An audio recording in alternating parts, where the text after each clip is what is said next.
সামাজিক যোগাযোগ মাধ্যম সহ কিছু দালাল মিডিয়াতে জাতীয় নাগরিক পার্টির নেতাকর্মী সম্পর্কে বিভিন্ন প্রোপাগান্ডা দেওয়া হয়, মিথ্যা তথ্য প্রচার করা হয়, সোশ্যাল মিডিয়াতে নানা গুজব এবং প্রোপাগান্ডা ছড়ানো হয়।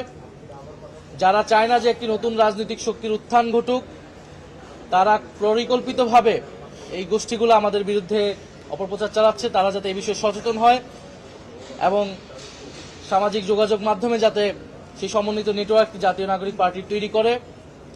আমরা বলেছি যে দুর্নীতি বাংলাদেশের অন্যতম একটি সমস্যা। জুলাই গণ অভ্যুত্থানের পরে অন্তর্বর্তী সরকার থেকে আমাদের প্রত্যাশা ছিল যে দুর্নীতি দূর হবে, কিন্তু আমরা যতই সরকারের দিন পার হয়েছে দুর্নীতি আরো জেঁকে বসেছে। ফলে দুর্নীতির বিরুদ্ধে জাতীয় নাগরিক পার্টি যাতে সামাজিক প্রতিরোধ গড়ে তোলে, সামাজিক আন্দোলন গড়ে তোলে, প্রত্যেকটা এলাকায় প্রত্যেকটা ইউনিয়নে উপজেলায় যে দুর্নীতি নতুন করে শুরু হয়েছে সেই দুর্নীতির বিরুদ্ধে যাতে তারা জনগণকে সচেতন করে এবং ঐক্যবদ্ধ করে।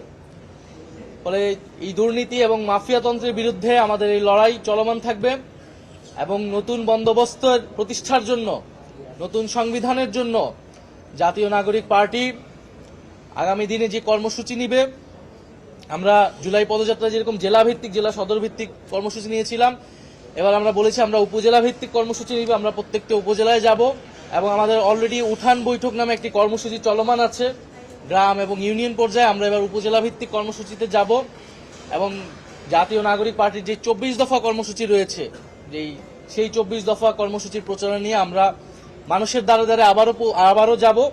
অক্টোবরের মধ্যে আমাদের সাংগঠনিক কমিটি হবে এবং অক্টোবরের মধ্যে আমরা বাংলাদেশের প্রতিটি উপজেলায় আবারও পৌঁছাবো এবং জাতীয় নাগরিক পার্টির লক্ষ্য উদ্দেশ্য নিয়ে জনগণের কাছে যাব।